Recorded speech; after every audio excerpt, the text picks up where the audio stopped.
"Thank you, Garrett," whispered his voice, barely audible above the autumn wind that swept through the cemetery. "Thank you for giving me more time with him." The words floated upward toward the gray sky, carried away like prayers that might never reach their destination. Garrett Mitchell knelt in the damp earth before a stranger's grave, his work-worn fingers wrapped around a bouquet of wilting daisies that had cost him 2 days' wages at the hardware store. The petals were already browning at the edges, curling inward like they were trying to protect themselves from the cold.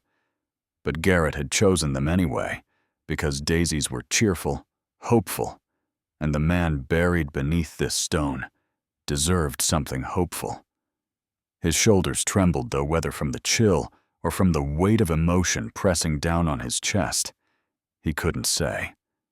The grave marker was simple but elegant, carved from gray granite with letters etched deep enough to last centuries. Daniel Ashford, beloved husband, gone too soon. The dates beneath told the story of a life cut short at 38, just 2 years ago, on a rainy night, that had changed everything for reasons Garrett was only beginning to understand. On Garrett's left wrist, a gold watch gleamed in the fading afternoon light. The timepiece was expensive, far too expensive, for a carpenter who built custom furniture in a cramped workshop behind his rented house. The initials D.A. were engraved on the back, and every time Garrett looked at them, he felt the same complicated mixture of gratitude and grief that had brought him here today, just as it had brought him here every month for the past year. Behind him, 7-year-old Wyatt Mitchell stood clutching a threadbare teddy bear named Captain to his thin chest. The bear had seen better days, its brown fur matted and worn from years of being dragged through every adventure and crisis of a little boy's life. One of Captain's button eyes had been replaced with a mismatched blue one after an unfortunate incident involving a curious puppy at the park, and his stuffing had been lovingly redistributed so many times that he looked more like a lumpy pillow than a bear. But Captain had been there through everything that mattered, through the hospital stays, and the surgeries, and the long nights when Wyatt couldn't sleep, and that made him irreplaceable. Wyatt watched his father with the solemn attention of a child who had learned too young that grown-ups sometimes needed to cry, and that the best thing to do was simply wait until they were ready to stand up again. His breath formed small clouds in the cold air, and he shifted his weight from foot to foot, trying to stay warm in a jacket that had fit perfectly last winter, but was now too short in the sleeves. What Garrett discovered that day at a stranger's grave would lead him down a path of buried secrets, unexpected connections, and a truth so stunning it would change 3 lives forever. Because sometimes the people who save us are the ones we never get to thank, and sometimes the universe finds a way to bring those stories full circle when we least expect it. Before we continue, please tell us where in the world are you tuning in from. We love seeing how far our stories travel. Garrett Mitchell was 35 years old, though the lines around his eyes and the gray starting to thread through his brown hair made him look older. His hands were calloused and scarred from years of working with wood, from shaping raw lumber into something beautiful, from building things that would last. He wore faded jeans with a patch on one knee and a work jacket that was stained with sawdust and varnish, clothes that told the story of a man who worked hard for everything he had. His face was kind, but weathered the face of someone who had known loss and learned to carry it without letting it crush him. There was a gentleness in his brown eyes that made people trust him, a patience that made him good with children and animals and anyone else who needed someone to listen without judgment. He wasn't handsome in the movie star way, but there was something solid and real about him, something that made people feel safe. Wyatt looked like a smaller version of his father, with the same brown hair that curled slightly when it got too long, the same thoughtful expression when he was working something out in his head. But where Garrett's eyes were brown, Wyatt's were a striking blue that had come from his mother, a reminder of the woman who had died when Wyatt was only 3 years old. Under his too small jacket, hidden by his shirt, a long scar ran down the center of Wyatt's chest. The unmistakable mark of open-heart surgery, a map of the journey that had brought them both to this cemetery today. The wind picked up, sending dried leaves skittering across the ground like whispered secrets. Garrett closed his eyes and let the cold wash over him, remembering the day 2 years ago when everything had seemed impossible, when hope had felt like a luxury he couldn't afford. He had been sitting in a hospital room, watching his son grow weaker by the hour, calculating numbers that would never add up, no matter how many times he ran them, when a miracle had appeared from nowhere, anonymous and unexplained, saving Wyatt's life with a generosity that Garrett still couldn't fully comprehend. And now he was here, kneeling before the grave of the man responsible for that miracle, a man he had never met, a man who had died without ever knowing how much his kindness had meant. Daddy Wyatt's small voice cut through Garrett's thoughts. "Are you okay?" Garrett opened his eyes and turned to look at his son, managing a smile that felt more real than he expected. "I'm okay, buddy. Just saying thank you to Mr. Daniel." Wyatt nodded seriously, accepting this explanation, with the matter-of-fact understanding that children sometimes have about the important things adults try to complicate. He walked forward and stood beside his father, reaching out with one small hand to touch the cold granite of the headstone. "Thank you for Daniel," Wyatt said softly, "for helping my heart get better. I'm going to be really good with all the time you gave me. I promise." Garrett's throat tightened so much he couldn't speak. He pulled his son close, wrapping an arm around Wyatt's thin shoulders, and together they knelt in the fading afternoon light, 2 living testaments to a dead man's kindness. Neither of them heard the approaching footsteps until a voice sharp as a blade and cold as the wind cut through the silence of the cemetery. The sound of high heels clicking against stone echoed through the quiet cemetery like a heartbeat, steady and deliberate, growing closer with each step. Garrett turned his head toward the sound, squinting against the gray light, and what he saw made him freeze in place. A woman was walking toward them along the gravel path, and she was unlike anyone Garrett had ever seen in a cemetery before. She stood out against the muted backdrop of gray headstones and dying grass, like a flame in the darkness impossible to ignore and almost painful to look at directly. Her hair was the color of summer wheat, long and golden, cascading over her shoulders in waves that caught what little light remained in the overcast sky. It was the kind of hair that belonged in shampoo commercials, perfectly styled, despite the wind that tugged at Garrett's own unkempt locks. She was beautiful in a sharp, polished way, with high cheekbones and full lips, painted a deep crimson that matched her dress. And what a dress it was. A stunning red number that hugged her figure in all the right places, sophisticated and undeniably sexy in a way that seemed almost inappropriate for a cemetery visit. The fabric looked expensive, the kind of thing that cost more than Garrett made in a month, and it moved with her like it had been made specifically for her body.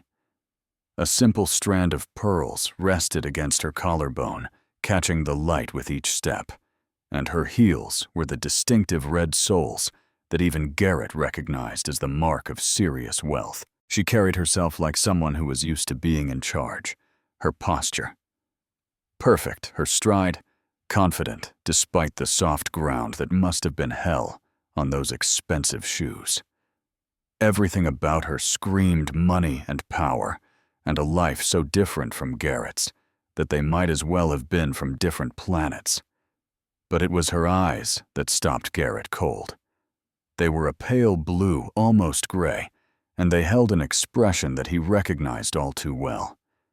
It was the look of someone who had been surviving instead of living, someone who went through the motions of their days without really feeling any of it.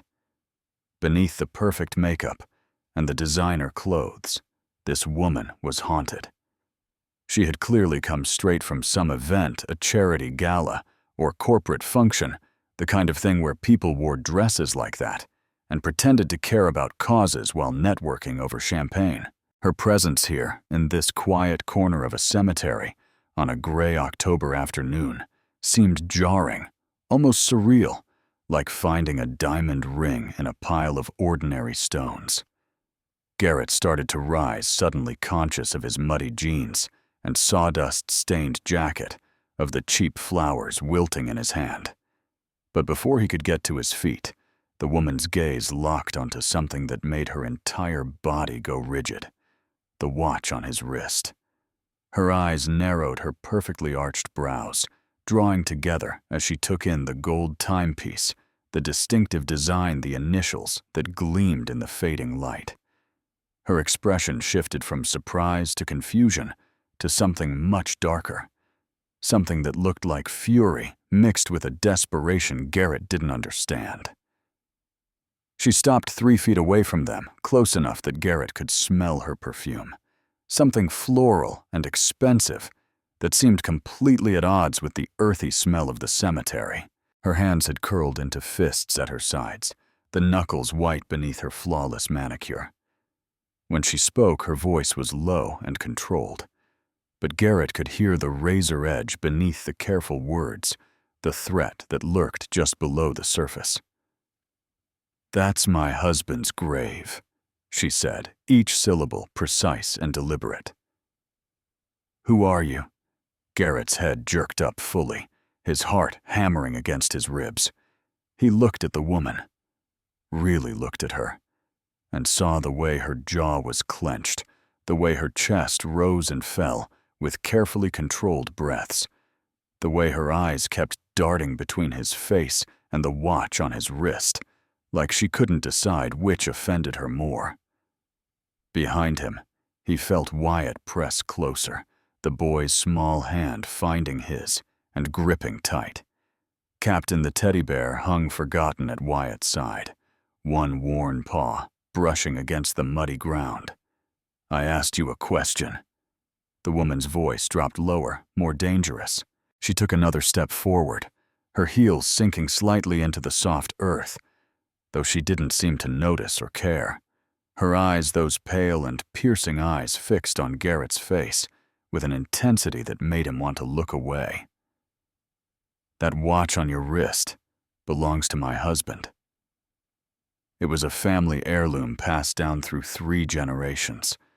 So I suggest you start explaining how it ended up on the arm of a man I've never seen before, kneeling at my husband's grave like you have some right to be here." Garrett opened his mouth to respond, but the words tangled in his throat. What could he possibly say? How could he explain 2 years of gratitude and grief to this woman, who was clearly preparing to call security or the police or whoever?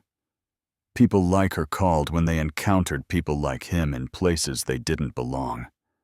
"I'm sorry," he finally managed, his voice rough. "We didn't mean to intrude. We come here sometimes to say thank you for what your husband did for us." The woman's expression didn't soften.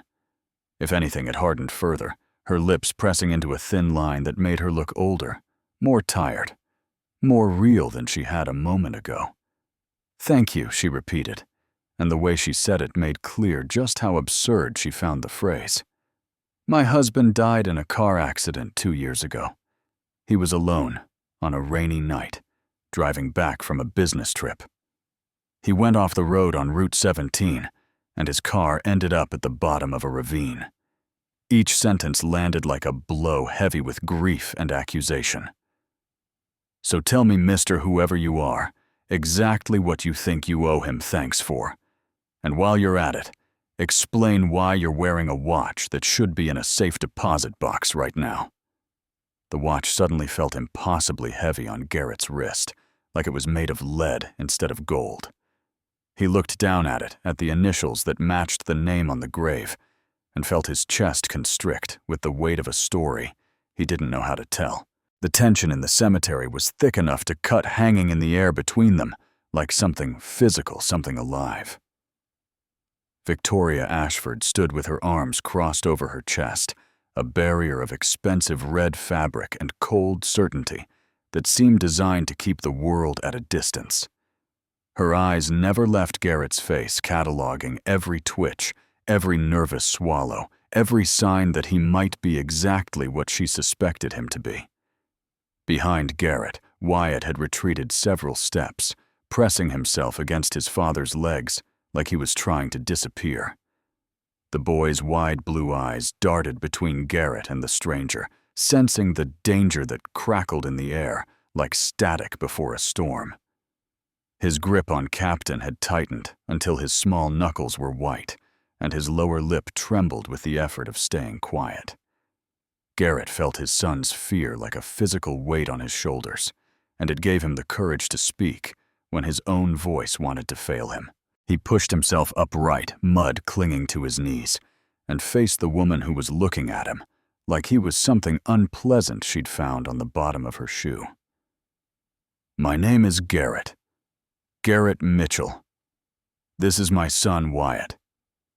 He gestured helplessly at the grave, at the wilting flowers, still clutched in his other hand. "We come here every month to pay our respects, to thank your husband for what he did for us." Victoria's perfectly shaped eyebrow arched with skepticism. "And what exactly did my husband do for you? Because I've been through every record, every account, every business dealing Daniel ever had, and I don't recall ever seeing your name. That's because he never told you." The words came out before Garrett could stop them, and he saw Victoria's expression flicker with something that might have been surprise or might have been fury. 2 years ago, 5 days before the accident, your husband made a donation, $350,000, to Mercy General Hospital's pediatric cardiac unit. Anonymous, completely confidential. It paid for my son's heart surgery. The number hung in the air between them, impossible and undeniable. Victoria's arms dropped to her sides, her careful composure cracking just enough to show the confusion beneath. $350,000, she repeated slowly. Daniel withdrew that exact amount 2 years ago. He told me it was for a real estate investment that needed to close immediately. Some property deal that couldn't wait. Her voice had lost some of its sharp edge, replaced by something more dangerous uncertainty. I questioned it at the time. We usually discussed larger investments together. But he said the opportunity couldn't wait, and I trusted him. I always trusted him. Garrett nodded, understanding washing over him. He lied to you because he didn't want you to know. I don't know why. Maybe he wanted it to stay anonymous even from you. But Mrs. Ashford, I have proof. I have the hospital records, the donation receipt, everything. And I have this. He lifted his wrist slightly, showing her the watch. It came with a letter, a month after Wyatt's surgery. A letter in your husband's handwriting addressed to my son. Victoria's gaze fixed on the watch again, but this time the fury had faded from her eyes, replaced by something that looked almost like pain. She swallowed hard, visibly, struggling to process what she was hearing. "That watch belonged to Daniel's father," she said quietly, "and his father before him. It was supposed to be passed down to." She stopped abruptly, her face twisting with an emotion Garrett couldn't quite name. "To your children," Garrett finished softly. "I know. The letter mentioned that. But you and Daniel never had children, did you?" The question was a risk, possibly a cruelty, but Garrett needed her to understand. Victoria's face went pale beneath her perfect makeup, and for a moment she looked so fragile that Garrett thought she might shatter right there in the cemetery. "No," she whispered. "We tried for 10 years. Every treatment, every specialist. Nothing worked. The silence that followed was heavy with shared grief. Two strangers standing over a grave, both of them wounded in ways they were only beginning to understand. Wyatt stepped out from behind Garrett, then his small face serious and thoughtful. He walked right up to Victoria, tilting his head back to look up at her, and tugged on the hem of her expensive red dress. "Your husband saved my life," Wyatt said simply. "My heart was broken, and the doctors couldn't fix it without lots of money, and we didn't have lots of money. But Mr. Daniel gave us the money so the doctors could fix my heart." He pressed his hand against his chest over the scar that was hidden beneath his shirt. "Now my heart works good. Because of him." Victoria stared down at the boy, her carefully controlled expression finally crumbling. Her hand moved toward Wyatt, almost unconsciously hovering in the air like she wanted to touch him, but didn't know if she was allowed. "Show me," she said, her voice barely above a whisper. "Show me the proof." Garrett reached into his back pocket and pulled out his wallet, worn leather that had seen better days, held together by habit and necessity. Inside folded and refolded so many times that the creases had become permanent, was a piece of paper that he kept with him, always a talisman against the memory of darker days. "This is the letter," he said, holding it out to Victoria. "The one that came with the watch."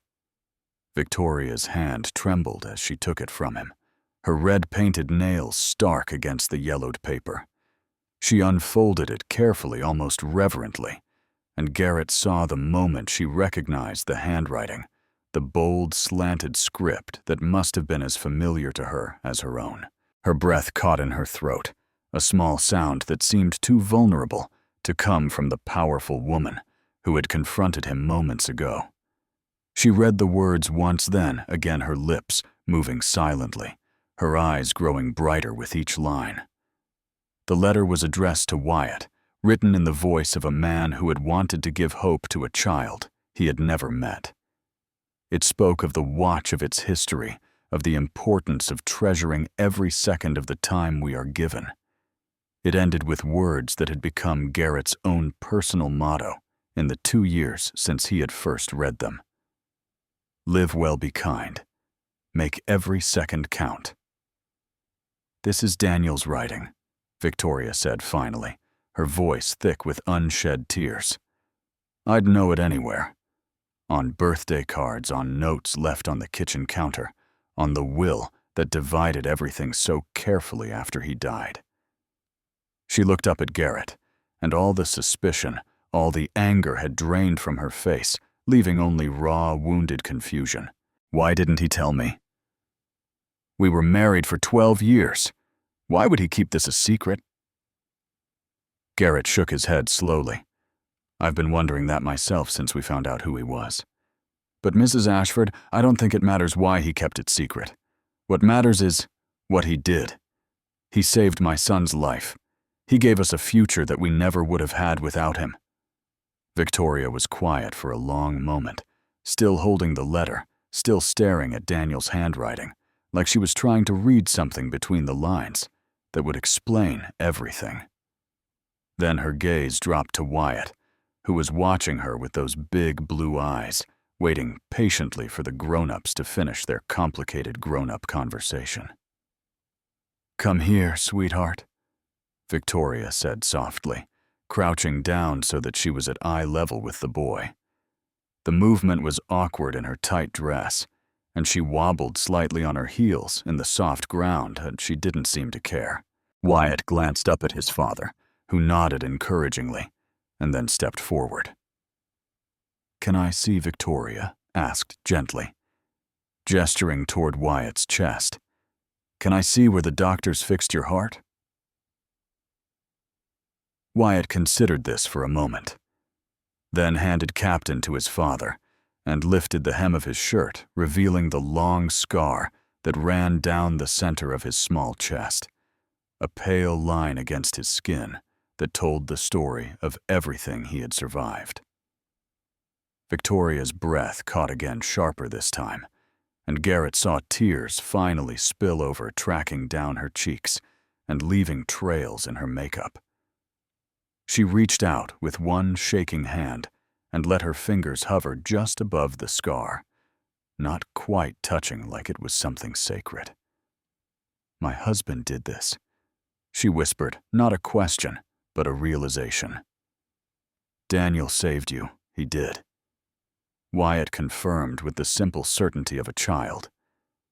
"And now I'm going to be a firefighter when I grow up. Or maybe an astronaut. I haven't decided yet. But either way, I'm going to help people like Mr. After. Daniel helped me." Victoria let out a sound that was half laugh, half sob, and she pressed her hand against her mouth like she was trying to hold herself together. After a moment, she stood up, wiping at her eyes with the back of her hand, smearing her mascara in a way that would have horrified her under normal circumstances. "I need to see more," she said. Her voice stronger now, steadier. "The hospital records, the donation documents, everything." "Not because I don't believe you," she added quickly, seeing Garrett's expression, "but because I need to understand. I need to know who my husband really was. Because right now, I'm not sure I ever knew him at all." Garrett nodded slowly. "I have everything at home. Bank statements from the hospital, copies of the donation agreement, all of it. But Victoria, your husband has personal papers too, doesn't he? Journals, maybe. Things you haven't looked through yet." Victoria was quiet for a long moment, her gaze drifting to the grave at their feet. "Yes," she said finally. "Daniel kept journals. I never read them while he was alive. They felt private, and we didn't do intimate anymore. Not for years." She looked back at Garrett, and there was something almost desperate in her eyes. "I live 20 minutes from here. Come with me. Bring Wyatt. Maybe together we can figure out why Daniel did this and why he never told me." It was a strange invitation from a stranger to strangers, but Garrett understood the need behind it. This woman had just discovered that her husband had a secret life, a hidden generosity that she had never known about. She needed answers, and she didn't want to find them alone. He looked down at Wyatt, who was shivering slightly in his too thin jacket, but whose eyes were bright with curiosity. The boy nodded eagerly, already caught up in the mystery. "Okay," Garrett said. "We'll follow you." Before they left, Garrett knelt by the grave one more time, pressing his palm against the cold granite. "Thank you," he whispered, as he did every time they visited, "and thank you for leading us to her. I think maybe she needed us as much as we needed you." Wyatt placed his small hand next to his father's, a goodbye and a promise in one gesture. Then they stood together and walked toward the parking lot, toward the sleek black sedan, and the battered old truck, toward answers that waited in a house full of secrets. Behind them, Daniel Ashford's grave stood silent in the fading light, keeping watch over the story that was only beginning to unfold. The drive to Victoria's house felt longer than 20 minutes. Garrett followed her sleek black sedan in his old pickup truck, its engine rattling in a way that made him wince every time they stopped at a red light. Wyatt sat buckled in beside him, humming quietly to himself, Captain tucked under one arm, as he traced shapes in the condensation on the window. The rain had started again, a light drizzle that turned the world gray and soft around the edges. Garrett kept his eyes on the road, on the red glow of Victoria's taillights, but his mind was somewhere else entirely. It was 2 years in the past in a hospital room that smelled like antiseptic, and fear watching his son grow weaker by the day. Wyatt had been 5 when the doctors first discovered the problem. He had always been a small child, thin and pale, tiring easily when other children ran and played. Garrett had thought it was just how Wyatt was built. A quiet kid who preferred books to sports, nothing to worry about. But then the coughing started, and the breathlessness, and the way Wyatt's lips would turn faintly blue after climbing a flight of stairs. The diagnosis had come down like a hammer blow. Congenital heart defect, the doctor had said.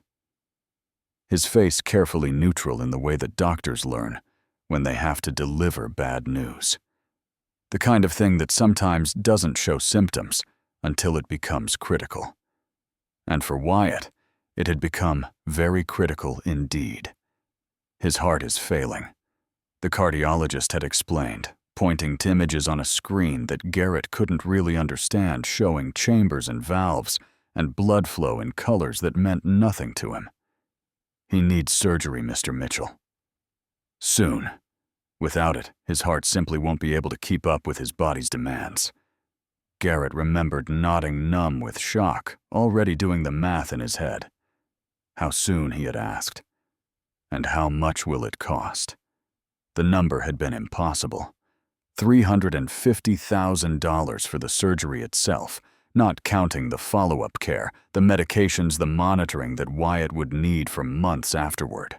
Garrett had stared at the financial counselor across her cluttered desk, feeling like he was drowning in numbers that would never add up, no matter how many times he recalculated. He had $12,000 in savings, the last remnants of the life insurance payout from Emma's death, carefully hoarded against emergencies. But this emergency was beyond anything he had prepared for. His health insurance was basic, the kind of coverage that self-employed carpenters could afford, which meant it covered almost nothing for a surgery this complex. The hospital's charity fund might cover 20% if he qualified, but that still left a number so large it made Garrett's head spin. Those had been the darkest days of his life since Emma died. Garrett would sit beside Wyatt's hospital bed, watching his son sleep with tubes and wires connected to monitors that beeped and hummed through the night, and he would try to figure out how to find money that didn't exist. He considered selling his truck. His tools, the house he rented. He looked into second mortgages and high-interest loans, and every desperate option he could think of. None of it was enough. Not even close. The hardest part had been keeping up appearances for Wyatt. Children are perceptive, especially children who have already lost one parent, and Garrett knew that Wyatt could sense his fear even when he tried to hide it. So, he would smile and tell stories and pretend that everything was going to be fine, and then he would cry in the shower where Wyatt couldn't hear him, letting the hot water wash away tears that seemed endless. Daddy Wyatt's voice pulled Garrett back to the present. Are you thinking about the sad times? Garrett glanced at his son, surprised by the question. What makes you ask that, buddy? Your face gets all crinkly when you think about sad times, Wyatt said matter-of-factly. Like right now, but you don't have to be sad anymore, right? Because my heart is fixed and we have Mr. Daniel's watch, and everything turned out okay. The simple wisdom of a 7-year-old cut through all of Garrett's complicated adult emotions. He reached over and ruffled Wyatt's hair, earning a giggling protest. You're right, buddy. Everything did turn out okay. I was just remembering how scary it was before we knew that it would. I remember being scared, Wyatt said quietly. I remember the hospital bed and all the beeping machines. But mostly, I remember you reading me stories every night, even when you were really tired. You did all the voices and everything. Garrett's throat tightened. He had almost forgotten about the voices, the way he would try to make each character sound different to keep Wyatt entertained during those long hospital nights. It seemed like such a small thing, but apparently it had mattered. I would have done anything for you. Garrett said, his voice rough. I would have sold everything I owned, worked 3 jobs, whatever it took. I was trying to figure out how to make it happen when the miracle came. The miracle was more Daniel, Wyatt said confidently. He's like a guardian angel, but real. Garrett nodded slowly, watching Victoria's sedan turn through a set of imposing iron gates. Yeah, buddy. He really was. The financial counselor at Mercy General Hospital had been named Sarah, a middle-aged woman with kind eyes and a gentle voice that had been completely at odds with the devastating information she was required to deliver. Garrett remembered sitting across from her in a cramped office, surrounded by filing cabinets and motivational posters that seemed almost cruel in their cheerfulness. "Mr. Mitchell, Sarah," had said carefully, "I want to be honest with you about the options we have available. The surgery your son needs is complex and expensive, and your insurance coverage is limited. We can apply for charitable funding, but even if you qualify for the maximum amount, there will still be a significant gap." She had laid out the numbers on a piece of paper, neat columns of figures that added up to impossibility. Garrett had stared at them until his vision blurred, trying to find some combination that would work, some mathematical magic that would make $350,000 appear out of the $12,000 he had in the bank. What happens if we can't find the money, he had asked, already knowing the answer, but needing to hear it said out loud. Sarah's expression had shifted, becoming even more gentle, more careful. "In cases where surgery isn't financially viable, we discuss alternative approaches. Palliative care, quality of life management, making the patient comfortable while we explore other options." The words had hit Garrett like a physical blow. Making the patient comfortable. For a 5-year-old boy with his whole life ahead of him, for his son, the only thing he had left of Emma, the only reason Garrett got out of bed every morning. "You're telling me to let my son die because I don't have enough money," Garrett had said, his voice flat. "I'm telling you about all the options we have available," Sarah had replied, and Garrett could see the pain in her eyes, the helplessness of someone whose job forced her to deliver impossible news every single day. "But I'm also telling you not to give up hope. We've seen miracles happen, Mr. Mitchell. Sometimes funding comes through at the last minute. Sometimes donors step forward. I know it's not much to hold on to, but it's something." Garrett had left that meeting feeling like a hollow man, going through the motions of walking and breathing, while his mind screamed with the unfairness of it all. He had gone back to Wyatt's room and sat beside his sleeping son, watching the monitors that tracked every beat of a heart that was slowly failing, and he had prayed for the first time since Emma's funeral. He had prayed to God, to Emma, to the universe, to anyone who might be listening. "Please," he had begged silently, his hands clasped so tightly his knuckles ached. "Please don't take him from me. I'll do anything.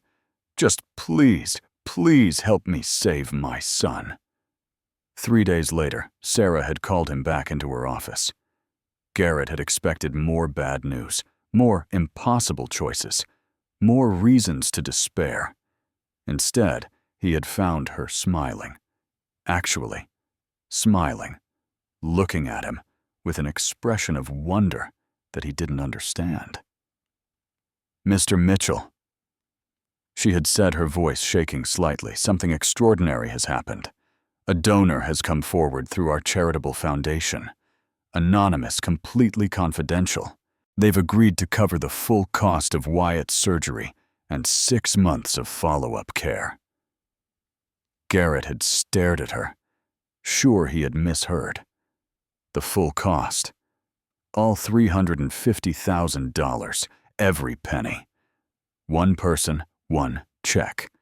No strings attached, no recognition requested. They simply want your son to have the surgery he needs. The world had tilted on its axis. Garrett had gripped the arms of his chair, afraid that if he let go, he would float away, that this impossible news would turn out to be a dream he would wake from at any moment. Who he had managed to ask? Who would do something like that? "I need to thank them. I'm sorry, Mr. Mitchell." The donation was specifically designated as anonymous. The donor doesn't want to be identified or contacted. They just want Wyatt to get better. Garrett had cried then, right there in the financial counselor's office. Great heaving sobs that came from somewhere deeper than tears usually reach. Sarah had handed him tissues and waited patiently, understanding that sometimes miracles need to be processed before they can be believed. Now, 2 years later, following Victoria Ashford's sedan through iron gates and up a winding driveway, Garrett finally understood why the miracle had remained anonymous. Daniel Ashford hadn't wanted thanks or recognition. He had simply seen a child who needed help and a father who was breaking under the weight of desperation, and he had decided to do something about it. The question that remained, the question that hung over everything, was why Daniel had kept it secret even from his own wife. Wyatt's surgery had been 8 hours of the most excruciating waiting Garrett had ever experienced. He had sat in the hospital's family waiting room surrounded by other anxious people who were all trapped in their own private hells, staring at the clock on the wall and watching the minutes crawl by like they were moving through honey. When the surgeon finally emerged, still in her scrubs, Garrett's heart had stopped for a full beat before she smiled. The surgery was successful, Mayor Mitchell. Wyatt came through beautifully. His heart is functioning normally for the first time in his life. He's going to need time to recover and regular checkups for a while, but I expect him to live a completely normal, healthy life. Garrett had cried again, of course. It seemed like all he did in those days was cry. But these were different tears. Tears of relief so profound, it felt like his whole body was releasing tension. It had been holding for months. He had hugged the surgeon, probably inappropriately, and she had patted his back with the patience of someone who was used to being clung to by grateful parents. The recovery period had been long, but hopeful. Wyatt had been weak at first, confined to bed, frustrated by the limitations his healing body placed on his normally curious nature. But children are resilient in ways that never cease to amaze, and within weeks, Wyatt was sitting up then, walking, then demanding to go home so he could show Captain his room again. It was a week after they returned home that the package arrived. Garrett had been in his workshop trying to catch up on the custom furniture orders that had piled up during Wyatt's hospital stay when he heard the mail truck stop at the curb. He had almost ignored it, too tired, and focused on his work to deal with what was probably bills anyway. But something made him walk out to the mailbox, some instinct he couldn't explain. The package was small, wrapped in plain brown paper, with no return address. Inside was a velvet box and a letter, both addressed to Wyatt Mitchell in handwriting that Garrett didn't recognize. He had opened the box first and nearly dropped it when he saw what was inside.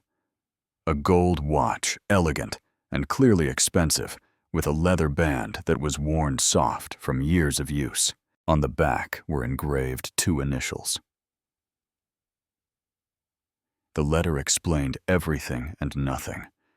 It was addressed to Wyatt, written in a voice that was warm and kind, and slightly formal, like someone who wasn't used to talking to children, but was making a sincere effort. The writer said he hoped Wyatt was feeling better, that the doctors had told him the surgery was a success. He explained that the watch had belonged to his father and his father before him, that it was meant to be passed down to someone who would treasure every second of the time they were given. Live well, be kind, the letter concluded. Make every second count. You're braver than you know. Your friend Daniel. Garrett had read the letter a dozen times before the reality sank in. The anonymous donor hadn't wanted to remain anonymous to Wyatt. He had wanted the boy to know that someone out there believed in him, believed his life was worth saving. The watch was a gift, yes, but it was also a reminder, a tangible connection to the stranger who had made everything possible. Finding out who Daniel was had come later, almost by accident. Garrett had noticed a return address printed faintly on the inside of the package's brown paper wrapper, barely visible unless you were looking for it. He had driven to that address, On a Sunday afternoon, Wyatt in the passenger seat, hoping to knock on the door and say thank you to the man who had saved his son's life. Instead, he had found a house draped in the quiet stillness of morning.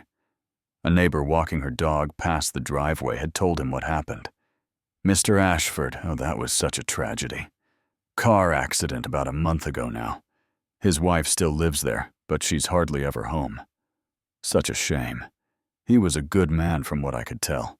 Garrett had sat in his truck for a long time after that, holding the watch in his hands, feeling the weight of a gratitude that could never be expressed and a grief for a man he had never met.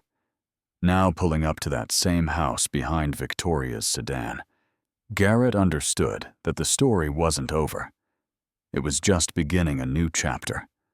Victoria's house was everything Garrett had expected, and nothing like he had imagined. It was massive, all stone and glass, with manicured grounds that looked perfect, even in the rain. The kind of house that appeared in magazines, the kind of house where people who wore red designer dresses and pearl necklaces belonged. Garrett parked his battered truck next to Victoria's sedan, acutely aware of the oil stain on his driveway. Back home, the peeling paint on his own front door. This was a different world, Daniel's world, and Garrett felt like an intruder, even though he had been invited. The interior of the house confirmed his impression.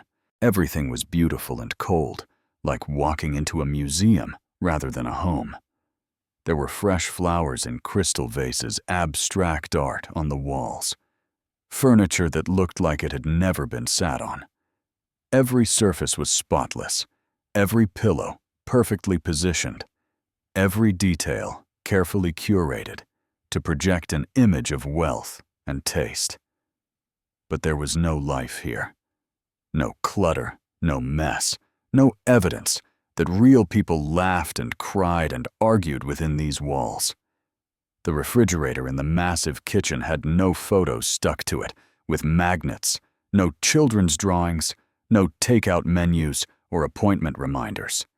It was just a sleek, stainless steel surface, as impersonal as everything else. Wyatt noticed it too, Daddy, he whispered. Tugging on Garrett's hand, this house is really pretty. But it feels sad. Our house has all my drawings on the fridge. This house doesn't have anything like that. Garrett squeezed his son's hand in agreement. The house didn't feel sad exactly, but it felt empty in a way that had nothing to do with whether people were living here. Victoria led them through the foyer, past the formal living room with its designer furniture, down a hallway lined with photographs. Garrett studied them as they walked, looking for hints of the man who had saved his son's life. Most of the pictures were from corporate events and charity galas, showing Daniel and Victoria smiling for cameras in evening wear, perfect and polished and utterly impersonal. They ended up in a study that felt slightly more lived in than the rest of the house.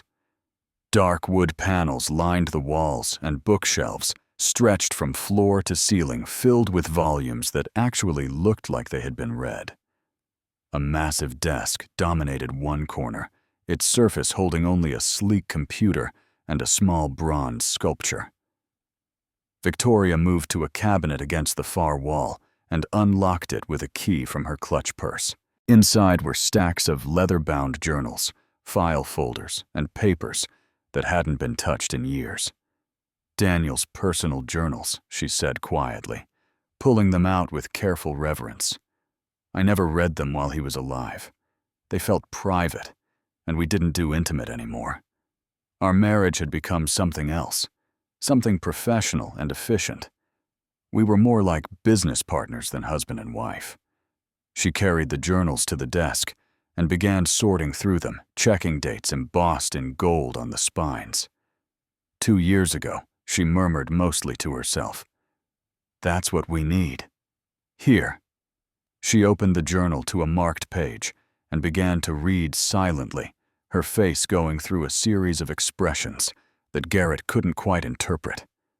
Surprise, recognition, pain, and finally something that looked almost like grief. When she finished, she looked up at Garrett with eyes that were bright with unshed tears. "It's all here," she whispered. "Everything you told me. He wrote about seeing you at the hospital, about deciding to help about the watch and the letter. All of it." The confirmation hit Garrett harder than he expected. It was one thing to know the truth, and another to see it written in Daniel's own hand, documented in ink and paper, that would last long after everyone in this room was gone.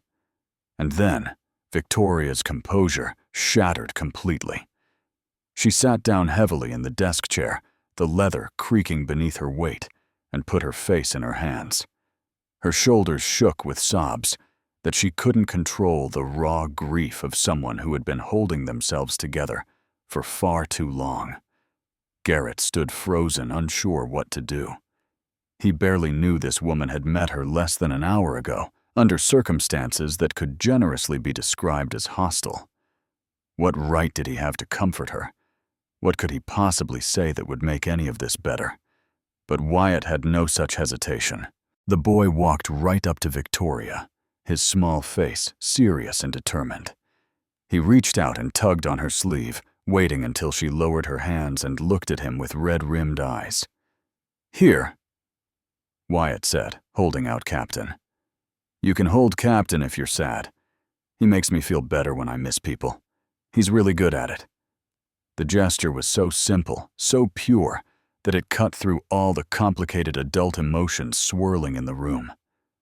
Victoria stared at the offered teddy bear, at this small boy, who was willingly sharing his most precious possession with a stranger, and her expression shifted from grief to something softer, something almost like wonder.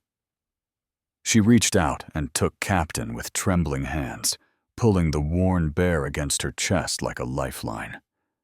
"Thank you, sweetheart," she whispered, her voice rough with tears. "Thank you." Wyatt patted her shoulder awkwardly, the way Garrett had taught him to comfort people who were hurting. "It's okay to cry," he said seriously. "Daddy says crying is just your heart washing itself out so it has room for new feelings. You probably have lots of things in your heart that need washing." Victoria let out a sound that was somewhere between a laugh and a sob. She pulled Wyatt into a hug, holding him close, and Garrett watched as the CEO who had confronted him at the cemetery transformed into someone much more human, much more vulnerable. And he realized, standing there in Daniel Ashford's study, surrounded by the evidence of a secret life, that they weren't strangers anymore.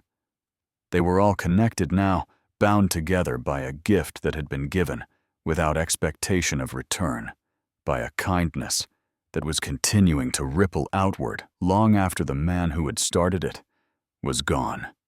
When Victoria finally released Wyatt and handed Captain back to him, something had shifted in the room. The tension that had crackled between them at the cemetery was gone, replaced by something more complicated. A shared understanding that none of them had asked for, but all of them needed.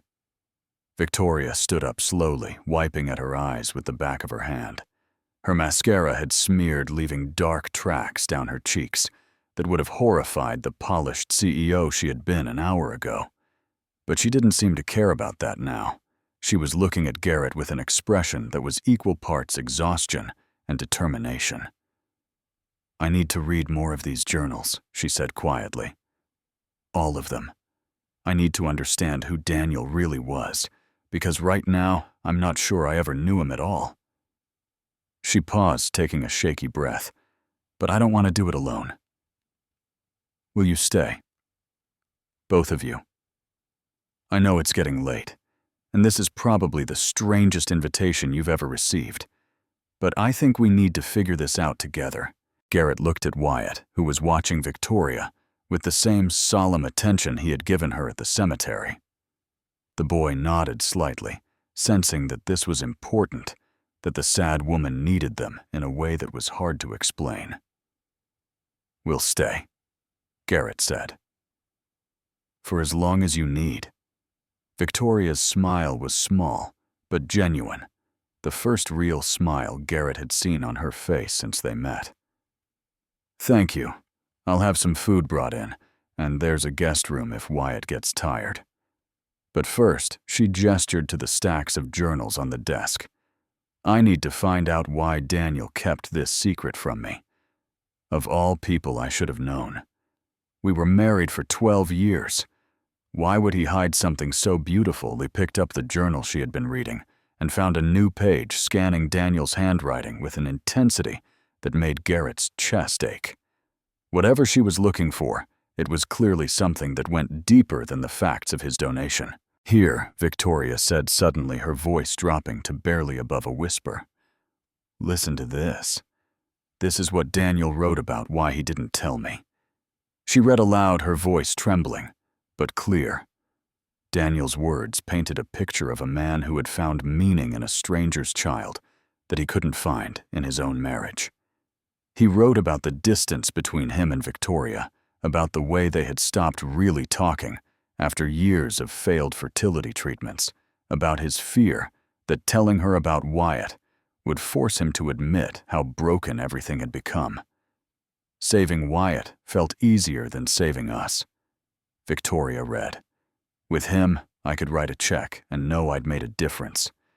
But with Victoria, no amount of money can fix the distance we've created. The silence that followed was absolute. Victoria set the journal down carefully, her hands shaking.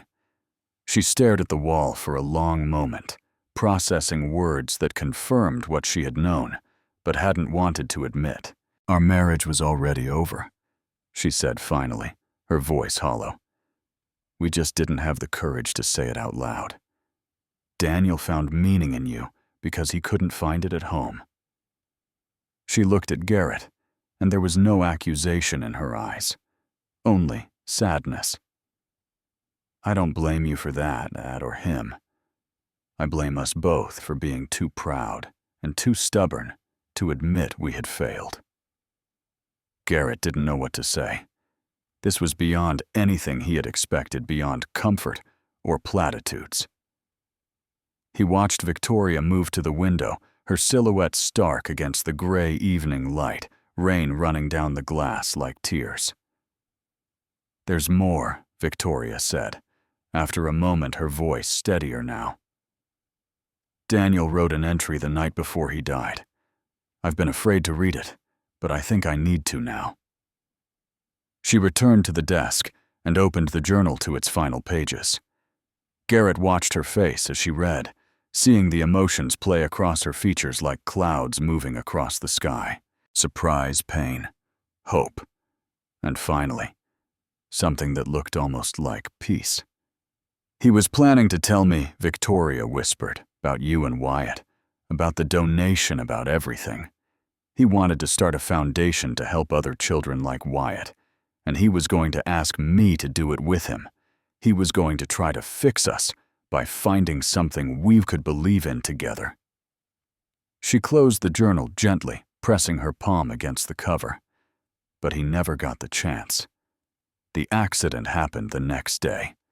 The weight of missed opportunities hung heavy in the room.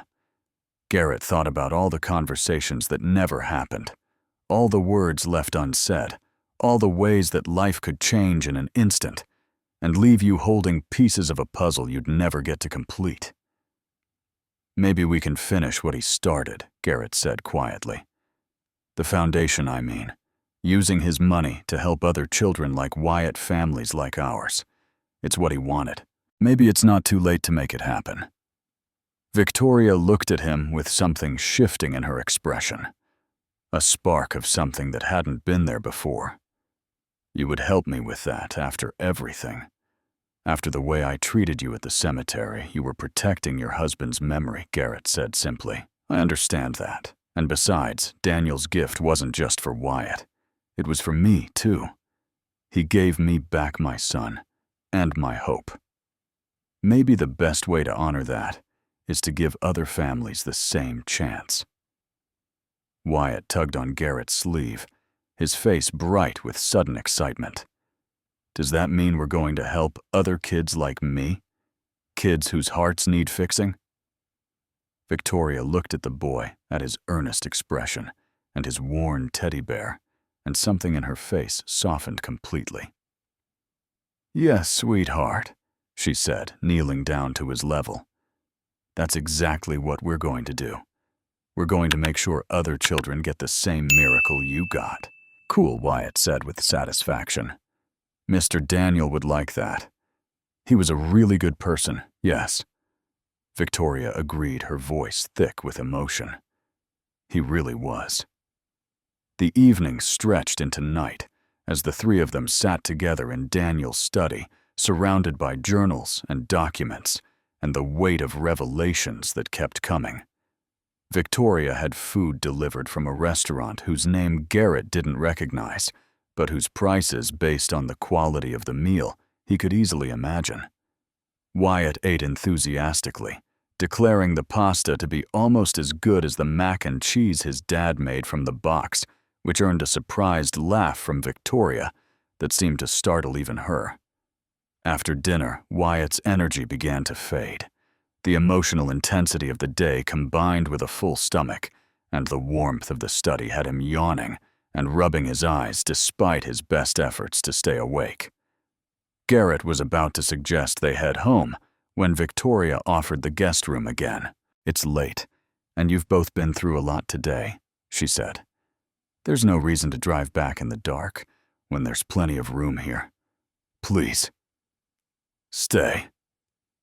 Garrett hesitated, looking around at the cold perfection of the house that still didn't feel like a home. But Wyatt was already nodding sleepily, and the thought of navigating rainy roads when he was this exhausted didn't appeal to Garrett either. "Okay," he agreed. "Thank you." Victoria showed them to a guest room that was bigger than Garrett's entire living room. The bed was enormous, covered in what felt like 1,000 thread count sheets that were softer than anything Garrett had ever slept on. Wyatt was asleep almost before his head hit the pillow. Captain clutched firmly under one arm. Garrett tucked the blankets around his son, brushing the hair back from Wyatt's forehead, in a gesture so automatic he didn't even think about it. The boy looked peaceful, his breathing deep and even. His face relaxed in a way that hadn't been possible during those terrible months in the hospital. When Garrett returned to the study, he found Victoria standing at the window again, a glass of wine in her hand, staring out at the dark garden. The red dress she had been wearing was gone, replaced by simple black pants and a soft gray sweater that made her look less like a CEO and more like a regular person dealing with extraordinary circumstances. "He's a wonderful child," Victoria said without turning around. "Your son. There's something about him that makes you want to tell him all your secrets." Garrett smiled, settling into one of the leather chairs by the unlit fireplace. He gets that from his mother. Emma was the same way. People just opened up to her. She could walk into a room full of strangers and walk out with 5 new best friends. What happened to her? If you don't mind me asking. Cancer. It came fast and hit hard.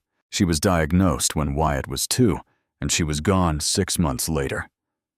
I spent a year after that just trying to remember how to breathe, how to get through a day without falling apart. Wyatt was the only reason I kept going. He needed me, so I had to keep showing up. Victoria turned from the window, her expression softening with understanding. "I'm sorry. That must have been incredibly hard." It was. And then when Wyatt got sick, I thought the universe was punishing me somehow, like I hadn't suffered enough already. Garrett shook his head slowly. "But then your husband saved us, out of nowhere with no expectation of anything in return. And I realized that maybe the universe wasn't punishing me at all. Maybe it was just testing me to see if I was strong enough to appreciate the miracle when it finally came." Victoria sat down in the chair across from him, curling her legs beneath her in a gesture that seemed unconsciously vulnerable. "I envy you in a way, your relationship with Wyatt, the way you talk about Emma. Daniel and I never had that.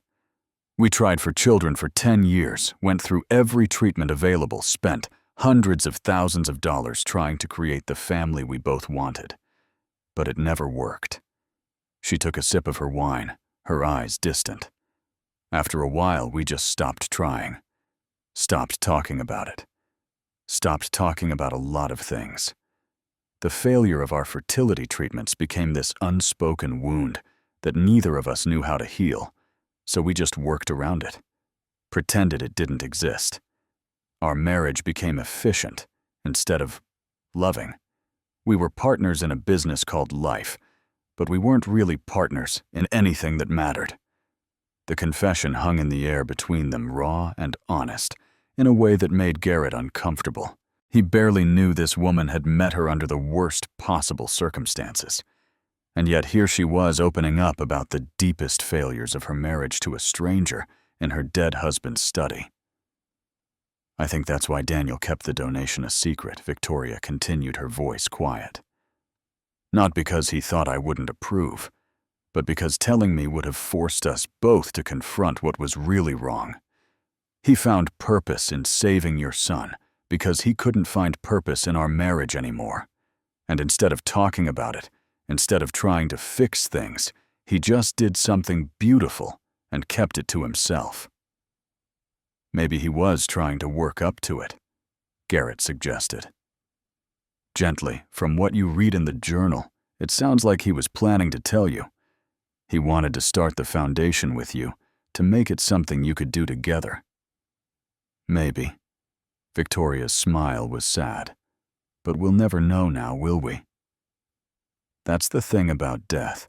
It steals all the conversations you meant to have, all the apologies you planned to make, all the chances to fix what was broken. Daniel died with secrets I'll never fully understand, and I have to find a way to live with that. Garrett was quiet for a long moment, thinking about Emma, about all the things he wished he had said before she was gone. The best way I've found to live with loss is to honor the person who's gone by becoming someone they would have been proud of. You can't change the past, can't have the conversations that didn't happen. But you can take what they gave you and turn it into something meaningful. Victoria looked at him with something changing in her expression, a spark of possibility where before there had been only grief. Is that what this foundation would be? A way to honor Daniel by continuing what he started. I think it could be, and maybe more than that. Maybe it could be a way for both of us to find purpose in something bigger than our own pain. Daniel saved Wyatt's life, but he also gave me a mission, even if he didn't know it. Every day, I try to make sure Wyatt's second chance isn't wasted. If we could give other families that same opportunity, other parents that same hope, it seems like the best way to say thank you. Victoria was quiet for a long time, staring into her wine glass, like she might find answers at the bottom. When she finally spoke, her voice was stronger than it had been all evening. Let's do it. Let's create the foundation Daniel wanted to build. We'll call it Daniel's Heart Foundation, and we'll use his money to save children who would otherwise be lost. She looked up at Garrett with determination burning in her pale eyes. But I'll need your help. I know how to run a business, but I don't know the first thing about what families like yours actually need. You'll have to guide me. Keep me honest, make sure we're actually helping people instead of just checking boxes. Garrett felt something shift in his chest, a sense of purpose clicking into place that he hadn't even known was missing. I can do that. I've been on both sides of this equation now. I know what it's like to be desperate, and I know what it's like to receive a miracle. I can help you understand the families you'll be helping. Partners then, Victoria said, extending her hand across the space between them. Garrett took it, feeling the strength in her grip, despite the vulnerability she had shown him tonight. Partners. Over the following weeks, Garrett and Victoria fell into a rhythm of meetings and planning sessions that gradually evolved into something closer to friendship. They met at her mansion, sometimes in Daniel's study, that had become their unofficial headquarters, surrounded by legal documents and financial projections, and the ever-present stack of journals that Victoria was slowly working her way through. Other times they met at Garrett's workshop, a cramped space behind his rented house, where he built custom furniture and tried to keep up with orders that had fallen behind during all the time he'd been spending on the foundation. Victoria would sit on a stool in the corner, legal pad in hand, discussing bylaws and mission statements, while Garrett shaped wood and answered her questions in equal measure. Wyatt was almost always present doing homework at Garrett's workbench or exploring Victoria's mansion with the boundless curiosity of a 7-year-old. The boy seemed to understand, in the way children sometimes do, that this was important work, that the adults in his life were building something that mattered. He asked questions and offered opinions, and generally made himself indispensable in a way that made both Garrett and Victoria smile. Did you know that the heart pumps about 2,000 gallons of blood every day? Wyatt announced one afternoon, looking up from a library book he was reading. That's like enough to fill a swimming pool every week. My heart does that now, ever since it got fixed. Victoria set down the contract she'd been reviewing and gave Wyatt her full attention. That's amazing. Did the book tell you how many times the heart beats in a day? Wyatt consulted his book, running his finger along the lines of text. About 100,000 times. That's a lot of beating. It really is. And every one of those beats is precious. That's why what we're doing matters so much, because we're helping make sure other children's hearts can keep beating too. Wyatt nodded seriously. Like Mr. Daniel helped my heart keep beating. Do you think he can see what we're doing from heaven? The question made Victoria pause, her expression softening in a way that had become increasingly common over the weeks they'd been working together. I don't know, sweetheart, but I like to think so. I like to think he's proud of what we're building in his name. Garrett watched the exchange from his workbench, feeling a warmth in his chest that had nothing to do with the sawdust and everything to do with the unexpected family that was forming around him. Victoria had changed since that first confrontation at the cemetery, shedding layers of armor that she'd apparently been wearing for years. The cold CEO who had demanded to know why a stranger was kneeling at her husband's grave was being replaced by someone warmer, more vulnerable, more real. And she wasn't the only one changing. Garrett found himself looking forward to their meetings in ways that went beyond the foundation work. He enjoyed Victoria's sharp mind and dry wit, the way she could shift from discussing financial projections to laughing at one of Wyatt's terrible jokes without missing a beat. She challenged him, pushed back when she disagreed, treated him as an equal despite the vast difference in their circumstances. The journals, meanwhile, continued to reveal new layers of Daniel's character. Victoria read them methodically, sometimes sharing passages with Garrett that shed light on the man who had saved his son. Daniel wrote about his business dealings, his charity work, his complicated feelings about his marriage, and his childlessness. He wrote about the day he stumbled upon Wyatt in the hospital, about the decision to help that had felt less like a choice and more like a calling. But he also wrote about his dreams for the future plans he had never shared with anyone. A foundation that would help children like Wyatt, a fresh start with Victoria built around purpose instead of disappointment, a legacy that would matter long after he was gone. He was planning all of this, Victoria said one evening, closing the last of the journals with a heavy sigh. Everything we're building, he imagined it first. He just never got the chance to make it real. So we're making it real for him, Garrett replied, finishing what he started.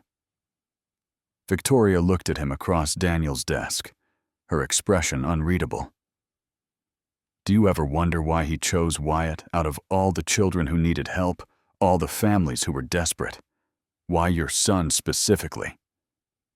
Garrett had wondered that many times in the quiet hours when Wyatt was asleep, and he was alone with his thoughts. The journal said he was lost wandering through the hospital when he shouldn't have been. He saw us through a window, me crying in the hallway while Wyatt slept. Maybe it was just random chance. Or maybe there's something bigger going on. Some plan we can't see. Daniel needed to help someone, and Wyatt needed to be helped. They were both in the right place at the right time for a miracle to happen. He shrugged, slightly embarrassed by how mystical that sounded. I don't know if I believe in fate or destiny, or whatever you want to call it. But I do know that Daniel's choice that day changed everything. For Wyatt, for me, and now for you too. That has to mean something. Victoria was quiet for a long moment. Then, she smiled a real smile that transformed her entire face. Maybe you're right. Maybe Daniel was meant to find you, and you were meant to find me. Maybe this whole strange journey has been leading somewhere important all along. Daniel's Heart Foundation, Garrett said. It sounds like a destination to me. 3 months after their first meeting at the cemetery, Daniel's Heart Foundation officially opened its doors. The launch was small and deliberate, just a quiet ceremony at Mercy General Hospital with a handful of doctors, social workers, and the financial counselor who had once told Garrett about palliative care options for his dying son. Sarah had cried when she learned about the foundation and what it would do. I've had to deliver so much bad news over the years, she told them, wiping her eyes with a tissue. So many families who couldn't afford the treatments their children needed. To know that there's finally a real option, a real safety net. I can't tell you what this means. Victoria gave a brief speech about Daniel's legacy, about turning private grief into public good. Her voice was steady and professional. But Garrett could see the emotion beneath the words, the way she gripped the podium, like she was holding herself together through sheer force of will. Then it was Garrett's turn to speak. He hadn't prepared anything formal, preferring to speak from the heart rather than from notes. He talked about desperation and hope, about the night he had prayed for a miracle and the morning he had received one. He talked about second chances and paying forward what could never be paid back. Daniel Ashford never asked for thanks, Garrett concluded. He didn't want recognition or praise. He just wanted to help a child who needed it because he could. That's the spirit we're trying to carry forward with this foundation. No judgment, no bureaucracy, just help when it's needed most. Because every child deserves a chance to grow up, and no parent should ever have to choose between their child's life and their financial ruin. Wyatt cut the ribbon, his small hands guided by Victoria's, and the room burst into applause that echoed off the hospital walls. Garrett watched his son beam with pride. Watched Victoria wipe away tears she didn't bother to hide, and felt something settle into place in his chest that had been broken for a very long time. The foundation's first case came within days of the launch. A 9-year-old girl with leukemia, whose family's insurance had maxed out halfway through her treatment. Garrett met with the parents, a young couple who reminded him so much of himself 2 years ago that his throat tightened just looking at them. "We don't know what we're going to do," the mother said, her voice breaking. "The doctors say she needs at least 6 more months of treatment, but we've already sold everything we can sell. The hospital's been patient, but their patience won't last forever. And without the treatment, she couldn't finish the sentence. She didn't need to." Garrett reached across the table and took her hand, just as Sarah had once taken his. "That's why we're here. Daniel's Heart Foundation is going to cover the rest of your daughter's treatment. All of it. You focus on your daughter and let us worry about the bills." The relief on the parents' faces was so profound, so overwhelming, that Garrett had to excuse himself to the bathroom afterward, where he splashed cold water on his face and reminded himself to breathe. This was what it felt like to be on the other side of a miracle. This was what Daniel must have felt when he signed that check for Wyatt's surgery. It was intoxicating and humbling, and absolutely worth every difficult conversation and late-night planning session that had brought them to this point. More cases followed each one, a story of hope wrested from despair. The foundation helped twins with a rare genetic disorder, a teenager whose dialysis treatments were bankrupting his family, a toddler who needed a bone marrow transplant that her parents couldn't begin to afford. One by one, the impossible became possible. Garrett found himself working less at his carpentry business and more for the foundation, hiring an assistant to handle the basic furniture orders, while he devoted his time and energy to interviewing families and coordinating care. The work was hard, often heartbreaking, forcing him to confront over and over again the desperation he had once felt himself. But it was also the most fulfilling thing he had ever done. Victoria threw herself into the work with equal intensity. Her tech company practically ran itself, freeing her to focus on building the infrastructure that would allow the foundation to continue long after any of them were gone. She was methodical and thorough, creating procedures and oversight that would ensure Daniel's money continued helping children for decades to come. But she was also learning to be more than just efficient. Garrett watched her soften over months of exposure to the families they helped, watched her learn to sit with grief without immediately trying to fix it, to offer comfort that didn't come with a price tag or a deadline. One evening, after a particularly difficult case involving a child who had been too sick to save Victoria, sat in Garrett's workshop with tears streaming down her face. "It's not fair," she said, her voice raw. "We do everything right. We get the funding approved. We coordinate the care, and sometimes it's still not enough. Sometimes children still die." Garrett set down the cabinet door he'd been sanding and went to sit beside her. "I know. That's the hardest part. We can't save everyone no matter how much we want to." "Then what's the point? Why are we doing this if children are still going to die?" "Because more of them are living," Garrett said gently. "Every family. We help every child who gets treatment. They couldn't otherwise afford. That's a life that continues because of what we're doing. We can't save them all, Victoria, but we can save some. And the ones we save, they matter. Their lives matter."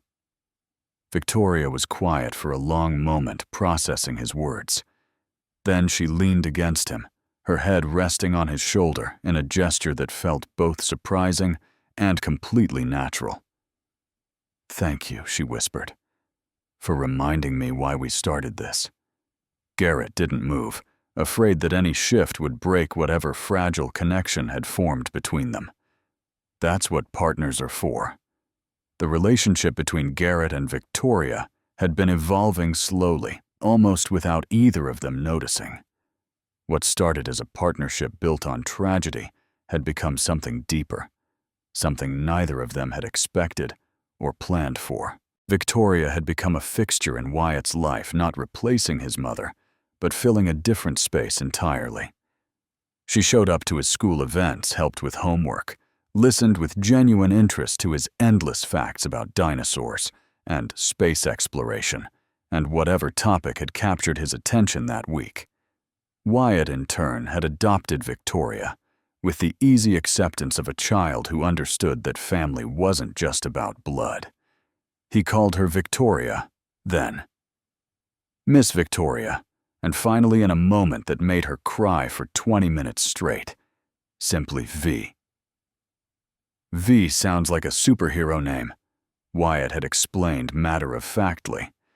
"And you're kind of like a superhero because you help save kids like me. So it fits." Victoria had hugged him so hard that Wyatt had squirmed and complained that his ribs were being crushed, but he was smiling when she finally let go. Garrett watched these interactions with a mixture of joy and apprehension. He could see what was happening, could feel his own heart opening in ways he hadn't thought possible since Emma died. But he was also terrified. Terrified of losing what they had built. Terrified of confusing Wyatt.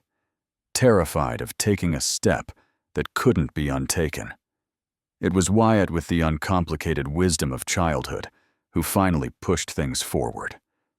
They were having dinner at Victoria's house, the three of them, around a table that had once been set for formal business meetings, but now featured paper napkins and Wyatt's drawings used as placemats. Victoria was telling a story about a disaster at work that had involved a malfunctioning coffee machine and a very important investor, and Garrett was laughing in a way he hadn't laughed in years. "You guys are really happy," Wyatt observed during a lull in the conversation. "You smile at each other a lot, more than you smile at other people."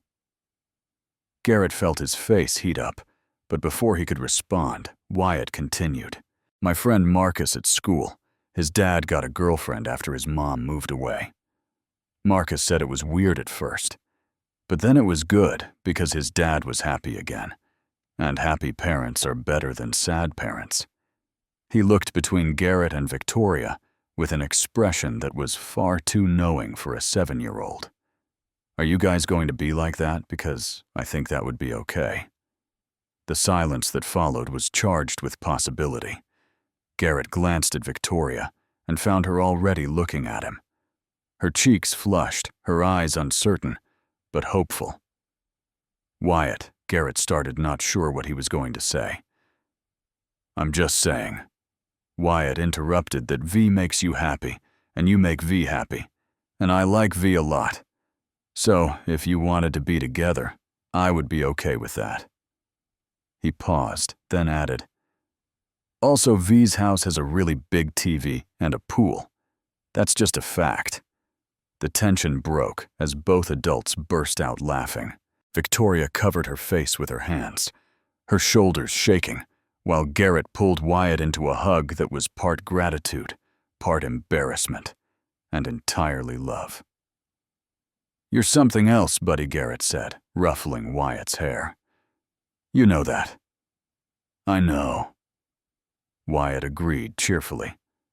"Can I have more pasta?" Later that night, after Wyatt had been put to bed in the guest room that was slowly becoming his room, Garrett found Victoria on the patio, looking out at the garden, where fairy lights now sparkled among the plants. She had softened her appearance since they first met, wearing less makeup, simpler clothes, trading her sharp edges for something warmer. "He's right, you know," Garrett said, coming to stand beside her. "You do make me happy, happier than I've been in a very long time." Victoria turned to face him, her expression vulnerable in a way she rarely allowed. "You make me happy too. Both of you. I didn't think I could feel this way again, not after Daniel, not after everything. But you and Wyatt, you've given me something I didn't even know I was missing." "What's that?" "A family," she said simply. "A real one. Not a business partnership or a social obligation, but people who actually want to be together, who choose each other every day. I never had that before, not even with Daniel." Garrett reached out and took her hand, feeling the way her fingers intertwined with his, like they had been designed to fit together. "I'm scared," he admitted, "of moving too fast, of messing this up, of hurting Wyatt, if things don't work out." "I'm scared too," Victoria said, "but I'm more scared of not trying, of letting fear keep me from something that could be wonderful." She squeezed his hand. "We take it slow. We figure it out as we go. And if it doesn't work, at least we'll know we tried." Partners in everything, Garrett said, echoing the promise they'd made months ago. Partners in everything, Victoria agreed. And then, under the fairy lights in a garden that was starting to feel like home, they kissed for the first time, sealing a partnership that was becoming so much more. A year after the foundation launched, they had helped over 100 families. The work had become Garrett's primary focus, with his carpentry business reduced to a part-time endeavor that he maintained more for sanity than income. Victoria had set him up with a proper salary from the foundation despite his protests that he didn't need to be paid for work he would have done for free. "You have a son to support," she had told him firmly. "And you're doing real work that has real value. Let me pay you for it." Garrett had eventually relented, mostly because the alternative was arguing with Victoria, which he had learned was generally a losing proposition. Their relationship had progressed from that first kiss to something stable and committed, built on a foundation of shared purpose and mutual respect. They didn't rush things, mindful of Wyatt and of their own complicated histories, but they also didn't pretend that what they had was anything less than love. Wyatt had adapted to the changes with the resilience that seemed to be his defining characteristic.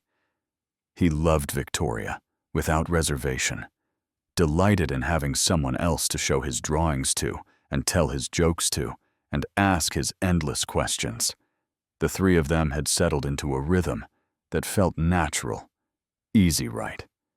And then on a Tuesday afternoon that started like any other, everything changed again. Victoria called Garrett from her office, her voice tight with an emotion he couldn't immediately identify. "Can you come to the Foundation headquarters? There's something I need to show you." Garrett dropped what he was doing and drove across town, his mind spinning with possibilities. Had something gone wrong with a case? Was there a problem with the funding? By the time he walked through the doors, he had imagined a dozen different disasters. What he found was Victoria standing in the conference room with a little girl he didn't recognize. The girl was maybe 7 years old, with brown hair and enormous eyes that watched him with wary attention. She was thin, too. Thin, and there was something fragile about her that reminded Garrett painfully of Wyatt before his surgery. "Garrett, this is Lily." Victoria said softly. "She's one of our cases." Garrett nodded, still confused about why he had been called away from work for a case introduction. They had dozens of cases at any given time, and while each one was important, this level of urgency was unusual. "Lily has a congenital heart defect," Victoria continued. "Similar to what Wyatt had. She needs surgery, and she needs it soon." "Okay," Garrett said slowly. "That's what we do. What's different about this case?" Victoria took a deep breath, and Garrett realized that the emotion in her voice wasn't anxiety. It was hope, mixed with something that looked almost like fear. "Lily is in the foster care system," Victoria explained. "She's been bounced between placements for 2 years because her medical needs make her difficult to place. No one wants to take on a child who might need hundreds of thousands of dollars in medical care." She paused, her eyes meeting Garrett's. "I want to adopt her." The words hung in the air, heavy with implication. Garrett looked at Lily, at her guarded expression and her too thin frame, and saw echoes of every terrified parent he had ever counseled, every desperate prayer he had ever sent skyward. "You want to adopt her?" he repeated, making sure he understood. "Not just me," Victoria said. "Us. I want us to adopt her together, to give her a home, a family, the second chance she deserves." Her voice shook slightly. "I know it's a lot to ask. I know we haven't been together that long, and there are a million reasons this is crazy. But when I met her, when I heard her story, I just knew. The same way Daniel knew when he saw Wyatt through that hospital window. I knew she was supposed to be ours." Garrett looked at Lily again, and this time, the girl met his eyes directly. There was courage in that gaze, the kind of courage that came from surviving things. No child should have to survive. She reminded him of Wyatt, of the quiet strength his son had shown during his darkest days. "Hi, Lily." Garrett said, crouching down to her level. "I'm Garrett. Victoria's told me a lot about you." Lily studied him for a long moment. "Are you going to take me away from here?" "Maybe," Garrett said honestly. "If you want us to. Victoria and I have been talking about it, and we think you might be a good fit for our family. But it's your choice, too. You're part of this decision." Something flickered in Lily's expression, a spark of something that might have been hope. I've never had a family before. Real families don't want kids like me. That's not true, Victoria said, kneeling beside Garrett. We're a real family, and we want you. Very much. Lily was quiet for a long time, processing this information with the seriousness of someone who had learned not to trust promises. Then, slowly, she nodded. Okay, she said. I'll try it. But if it doesn't work out, you have to tell me. Don't just send me back without saying anything. I hate that. We promise, Garrett and Victoria said together. And just like that, their family grew. The adoption process was long and complicated, filled with paperwork and home visits and interviews that seemed designed to test their commitment at every turn. But Garrett and Victoria approached it like they approached everything, as partners who complemented each other's strengths and covered each other's weaknesses. Lily moved into Victoria's mansion on a trial basis, while the legal process ground forward. The transition was rocky at first, as everyone adjusted to new dynamics and old fears resurfaced. Lily was wary and defensive, conditioned by years of disappointment to expect rejection at every turn. She tested boundaries constantly, pushing to see if this family would give up on her, like all the others had. But Garrett and Victoria held firm. They didn't give up, didn't send her back, didn't let her push them away.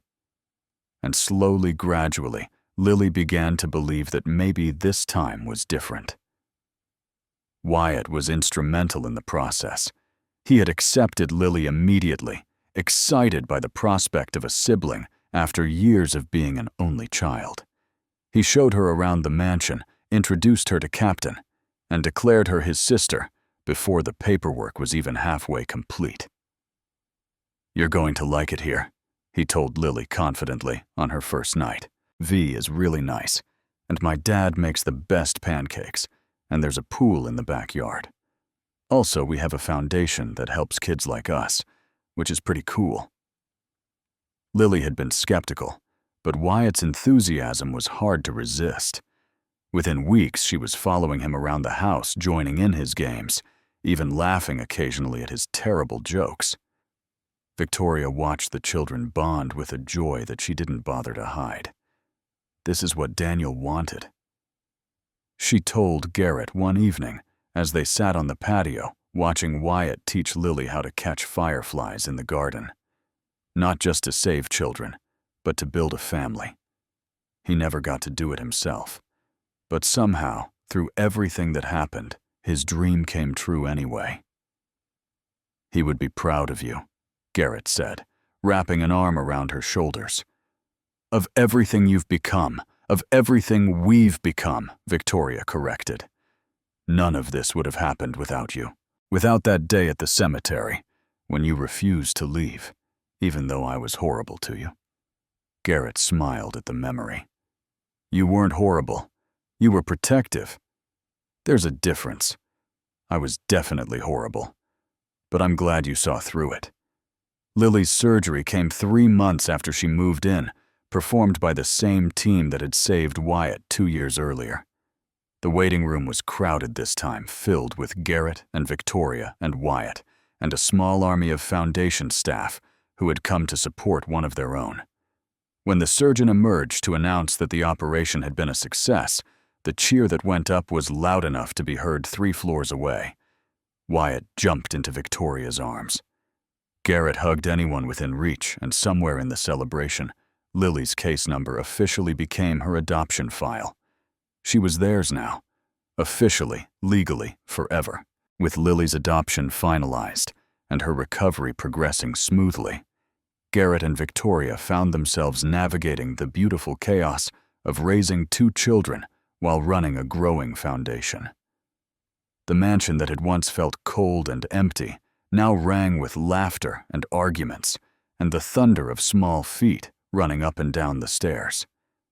The foundation continued to grow, expanding beyond cardiac cases to help children with a wider range of medical needs. They hired staff, developed partnerships with hospitals across the state, and created a network of support that extended far beyond what Garrett had imagined possible when he had first knelt at Daniel's grave. Each case brought its own challenges and rewards. There was the teenage girl whose parents had both lost their jobs during her cancer treatment, leaving them unable to afford the medication that was keeping her alive. There was the baby who needed a transplant that his insurance refused to cover.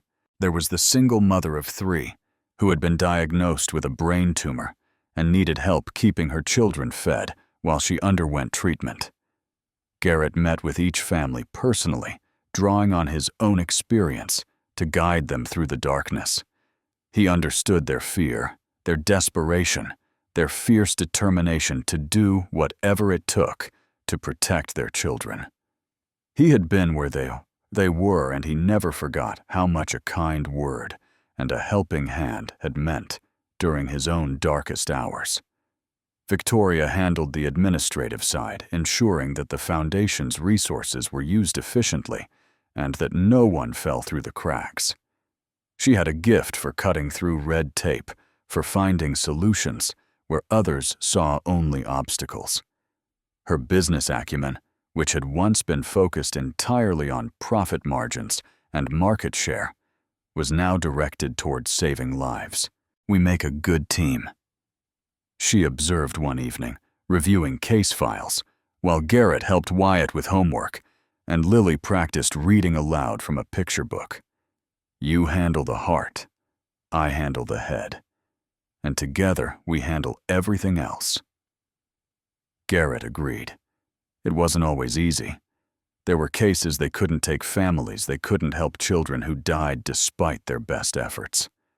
Those losses hit hard, leaving them both raw and grieving in ways that never fully healed. But for every loss, there were dozens of victories, children who survived, families who were saved, futures that would have been impossible without their intervention. And through it all, Wyatt and Lily grew and thrived, living proof that miracles were possible, that second chances could be seized and transformed into something beautiful.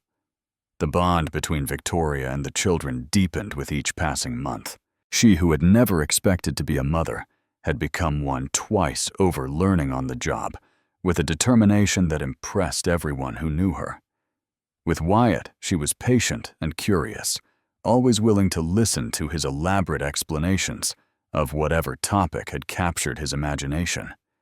She attended his school events, helped with his science projects, and even learned enough about dinosaurs to hold her own in their increasingly complex discussions. "Did you know that the T-Rex couldn't actually run?" Wyatt informed her one afternoon. "Scientists used to think it could go really fast, but now they know its leg bones would have broken if it tried. So it was more like a fast walker." "A fast-walking T-Rex sounds less scary," Victoria observed, "but still pretty intimidating." "Oh, definitely still scary. Those teeth were huge. Want to see my model?" With Lily, Victoria's approach was different, gentler, more careful. The girl was still learning to trust, still expecting disappointment at every turn. Victoria met her wariness with consistency, showing up every day, keeping every promise, demonstrating through action that this family was permanent. The breakthrough came on a rainy afternoon when Lily had a nightmare during her nap and woke up crying. Garrett was at the foundation, and Wyatt was at a friend's house, leaving Victoria alone with the terrified girl. "I want my mommy," Lily sobbed, though she had never known her birth mother, who had abandoned her at a hospital as an infant. "I want to go home." Victoria gathered Lily into her arms and held her close, rocking gently while the storm raged outside. "You are home, sweetheart. This is your home now. And I'm here. I'm not going anywhere." "Promise." Lily's voice was tiny, muffled against Victoria's shoulder. "I promise. Cross my heart." Lily was quiet for a long moment, her small body slowly relaxing in Victoria's embrace. Then, so softly. Victoria almost missed it. She whispered, "Can I call you Mom?" Victoria's heart stopped, then started again at twice its normal speed. "If you want to," she managed, her voice thick with tears. "I would like that very much." "Okay," Lily said simply. "Mom." And just like that, Victoria finally had the child she had spent 10 years longing for, not through biology, but through choice, through love, through the complicated miracle that had started at a grave and led them all to this moment. The family's first official Christmas together was a chaotic, joyful affair that bore no resemblance to the cold, formal holidays that Victoria had endured in the years before. The mansion was decorated with a combination of expensive ornaments and handmade crafts, paper snowflakes, mingling with crystal icicles in a way that somehow worked. Wyatt and Lily had been plotting for weeks, whispering in corners and hiding packages in places they thought the adults wouldn't look. Garrett and Victoria played along, pretending not to notice the suspicious activity, while secretly coordinating their own surprises. On Christmas morning, the living room was transformed into a wonderland of wrapping paper and ribbons as the children tore into their presents with gleeful abandon.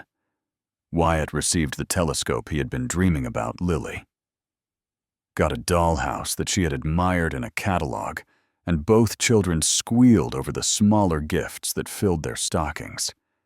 But the biggest surprise came last, when Garrett handed Victoria a small wrapped box and asked her to open it in front of everyone. Inside was a ring, simple and elegant, nothing like the flashy diamond she had worn during her marriage to Daniel. This ring was made of rose gold with a small sapphire surrounded by tiny diamonds that caught the light like stars. "I know we've been taking things slow," Garrett said, suddenly nervous in a way Victoria had never seen. "And I know there are probably 1,000 reasons this is too soon. But I love you. I love our family, all of us together. And I want to make it official. I want to promise in front of the kids and everyone else that I'm in this forever." He took a deep breath. "Victoria Ashford, will you marry me?" The living room went completely silent. Wyatt and Lily stared with wide eyes, barely daring to breathe. Victoria looked at the ring, then at Garrett, then at the children who had become hers in every way that mattered. "Yes," she said, her voice breaking on the word. "Yes, of course, I'll marry you." The children erupted in cheers, tackling both adults in a group hug that sent wrapping paper flying in all directions. Garrett slipped the ring onto Victoria's finger, and she kissed him, while Wyatt made exaggerated gagging sounds, and Lily giggled helplessly. "We're really a family now," Wyatt announced with satisfaction. "Like, officially. "We were always a family," Garrett corrected him. "This just makes it legal." Same thing Wyatt decided. "Can we have pancakes now?" And because it was Christmas, and because they were finally home, they had pancakes. All 4 of them together in a house that was no longer cold or empty but filled with the warmth of a love that had grown from the most unexpected seeds. The wedding was simple and intimate, held in Victoria's garden on a perfect spring day. The guest list was small, just close friends, foundation staff, and the medical team that had saved both Wyatt and Lily's lives.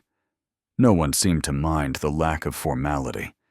The joy radiating from the couple and their children was more than enough to make the occasion special. Victoria wore a simple white dress, nothing like the designer gown she had worn for her first wedding. Her hair was loose, her makeup minimal, and she had never looked more beautiful.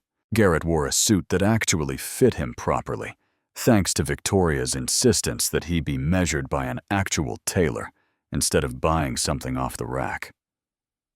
Wyatt served as ring bearer, taking his duties extremely seriously, and only dropping the rings once during the rehearsal.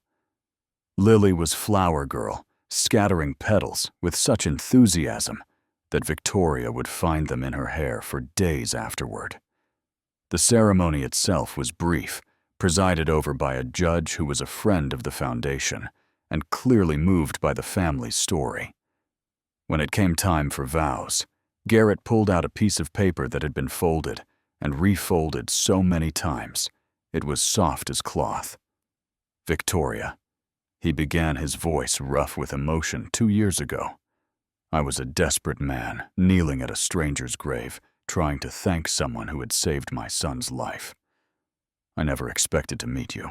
I never imagined that the woman who confronted me that day would become the love of my life, the mother of my children, my partner in everything that matters. He paused, swallowing hard. You've taught me that family isn't just about blood. It's about showing up day after day, choosing each other even when it's hard. You chose me and Wyatt when you didn't have to. You chose Lily when everyone else had given up on her. You've built something beautiful from the ashes of grief and loss, and I am so grateful to be part of it. Victoria was crying, tears streaming down her face without any attempt to hide them. I had a speech prepared, she admitted, but I think I'm just going to say what's in my heart instead.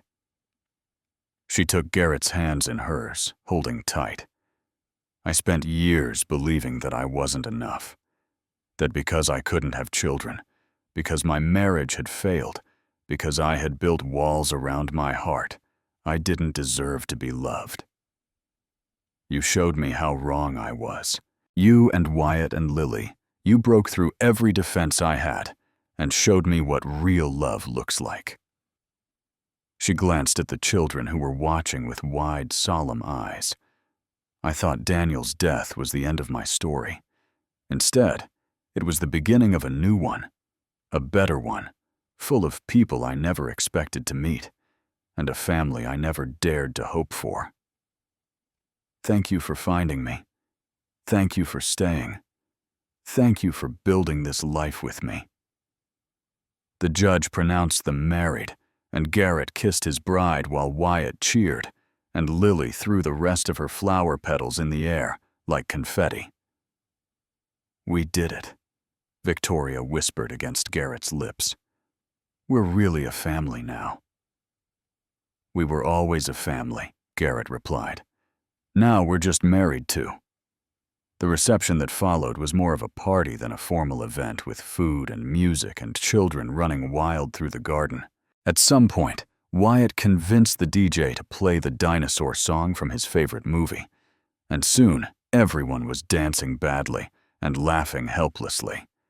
As the sun began to set, painting the sky in shades of orange and pink, Garrett found Victoria standing apart from the celebration, looking out over the garden with an expression of peaceful contentment.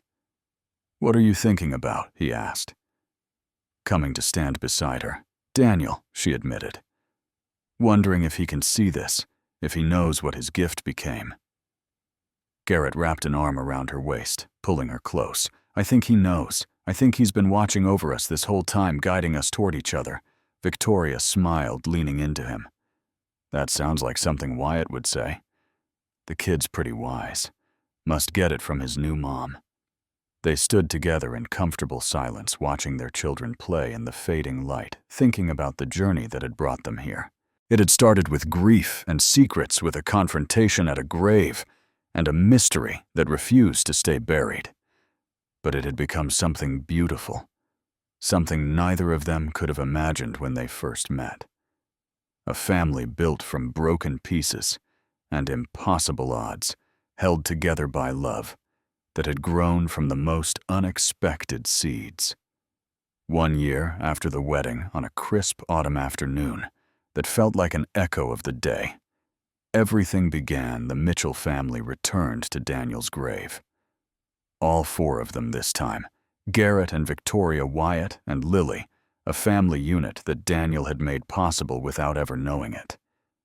The cemetery looked different in the golden October light, less somber than it had seemed during that first encounter. The trees had turned brilliant shades of red and orange, their leaves carpeting the ground in colors that seemed to celebrate rather than mourn. They walked together along the familiar path, past headstones they had come to recognize from their monthly visits, until they reached the grave that had brought them all together. Daniel Ashford, beloved husband, gone too soon.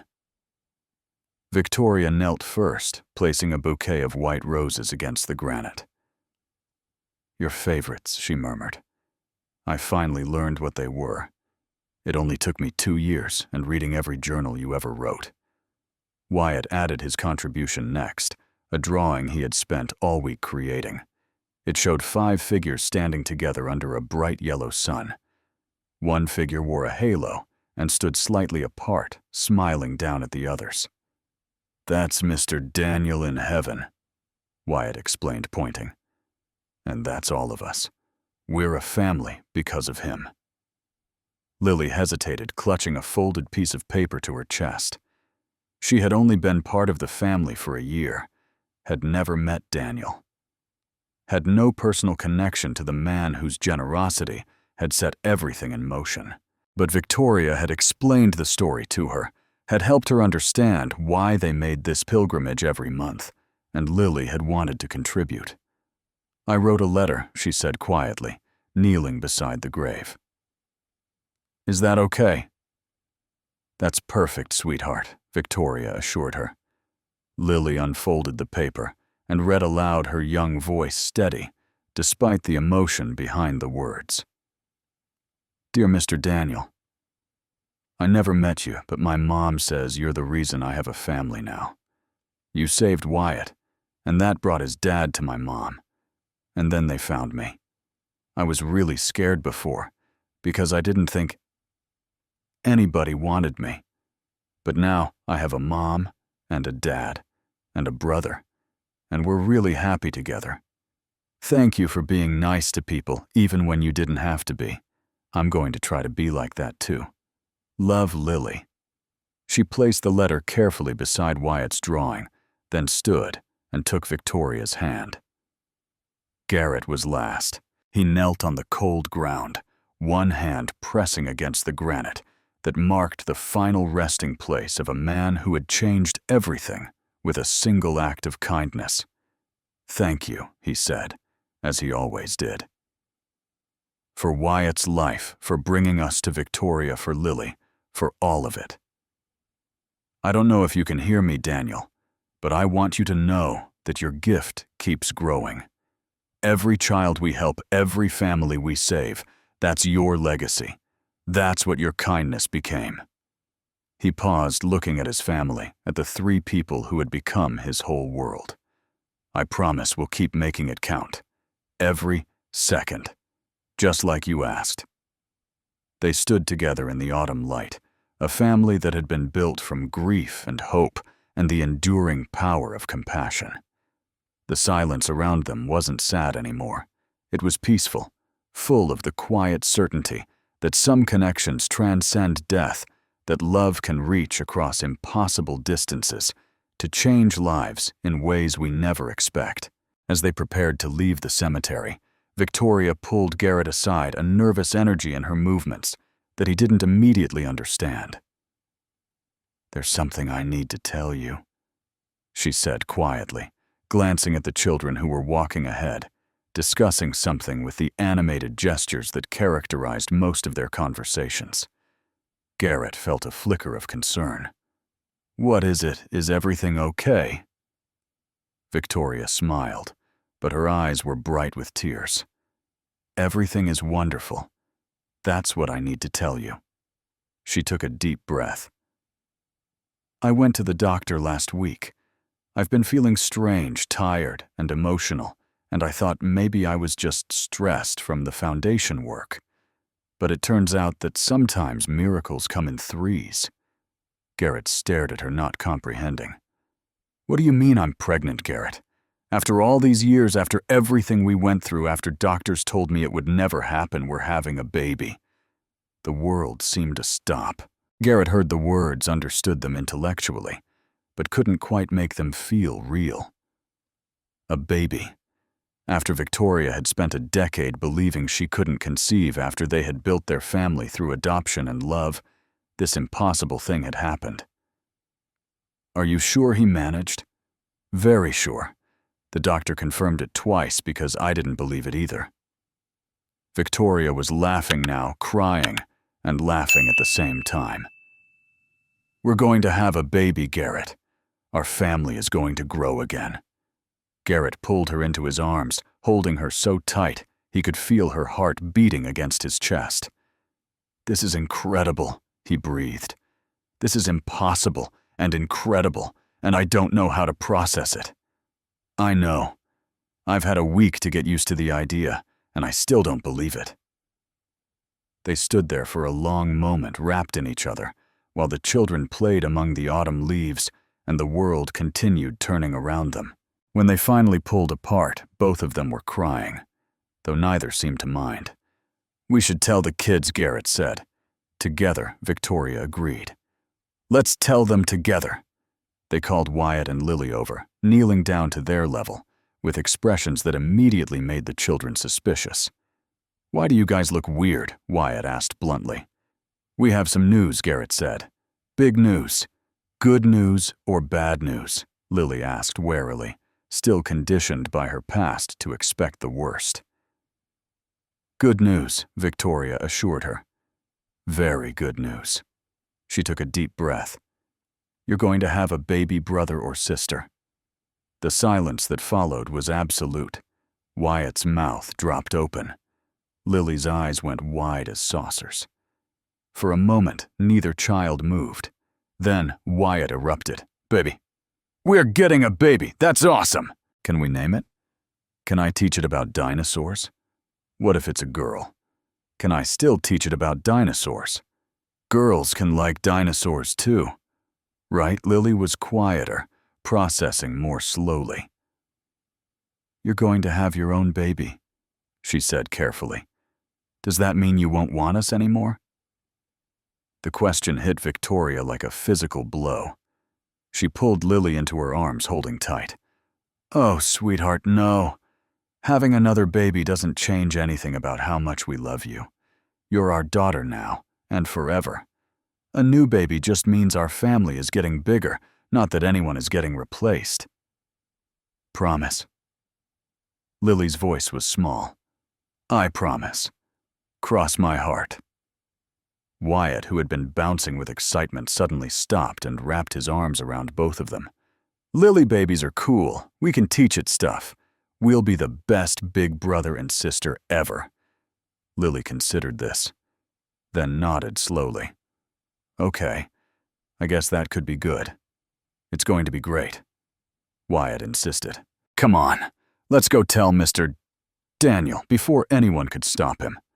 Wyatt had grabbed Lily's hand and dragged her back to the grave, where he announced at top volume that they were getting a baby sibling, and Daniel should be really proud because their family was the best family ever. Garrett and Victoria watched from a distance, leaning against each other, overwhelmed by the magnitude of everything they had been given. A second chance at love. Two children who had chosen them as much as they had been chosen.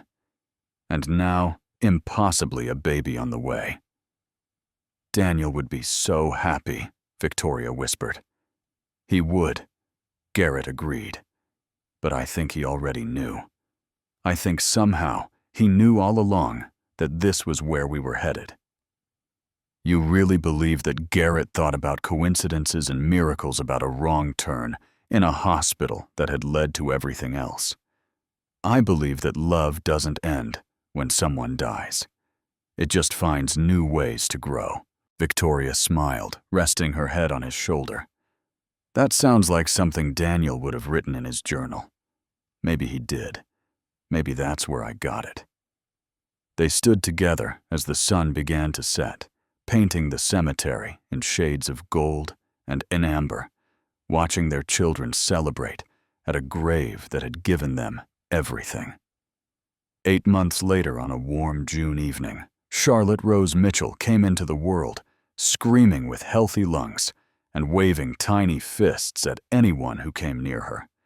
She had her mother's blonde hair and her father's brown eyes, and she was perfect in every way.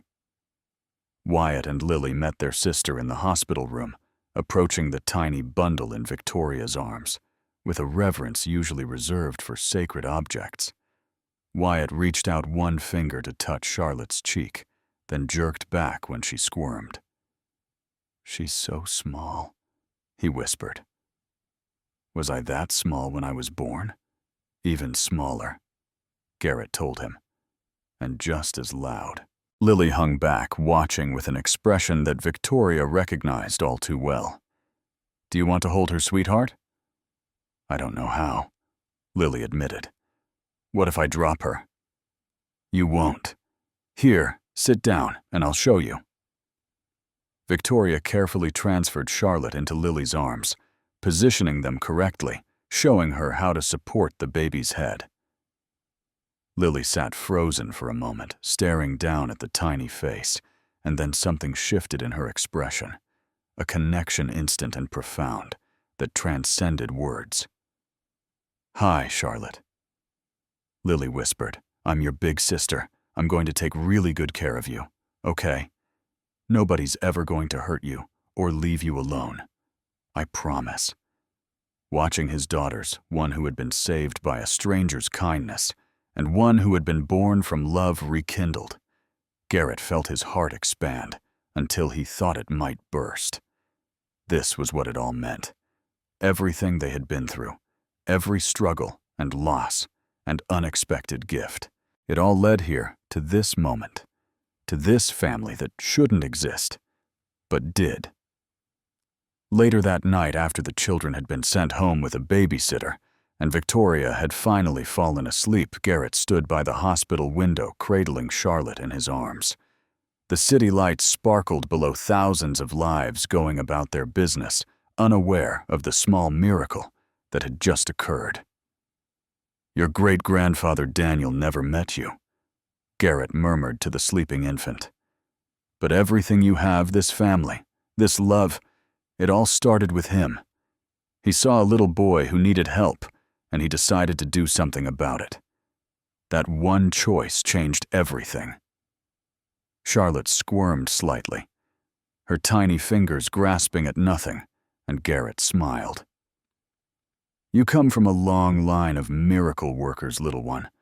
Your mom built an empire from grief. Your brother survived when no one thought he would. Your sister found hope when she'd given up on ever having a family. And you're proof that impossible things can happen when people choose to love each other." He pressed a kiss to Charlotte's forehead, breathing in the perfect newborn scent of her. "Live well, be kind. Make every second count. That's what Daniel wrote to your brother, and it's what I'm telling you now. Whatever happens in your life, wherever you go, whoever you become, remember that you started as a miracle. And miracles have a responsibility to spread more light into the world." The door opened softly behind him, and Victoria's voice, sleepy but warm, drifted across the room. "Are you giving our daughter a philosophy lecture?" Garrett turned, grinning. "Just passing on some family wisdom." Victoria held out her arms, and Garrett brought Charlotte to her, settling them both back in the hospital bed with Ractistes.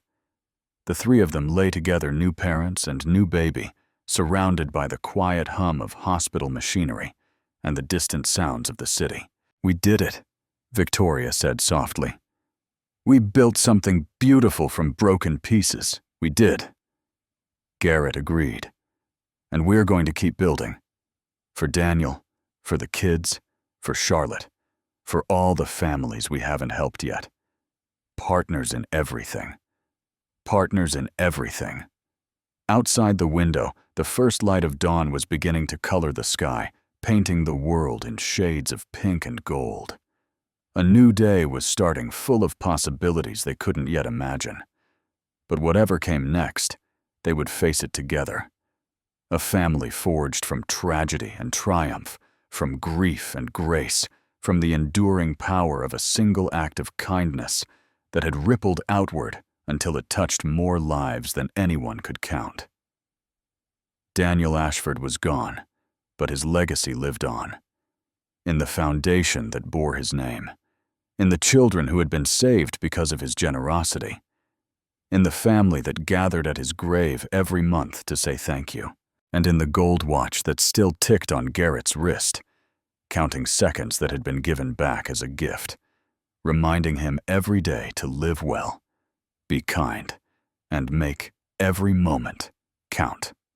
Friends, if this story touched your heart the way it touched mine, please don't just watch and walk away.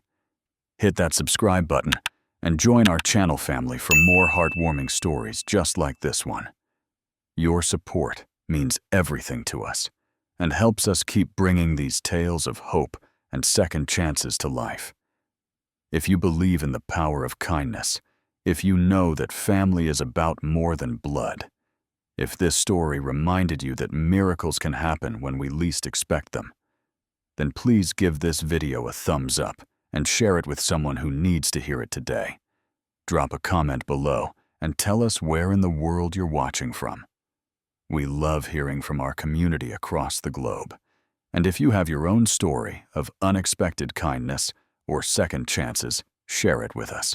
Your story might just inspire someone else who's going through a difficult time. Remember, every act of kindness creates a ripple that touches lives in ways we may never see. Be the miracle someone needs today. Thank you for watching, and we'll see you in the next story.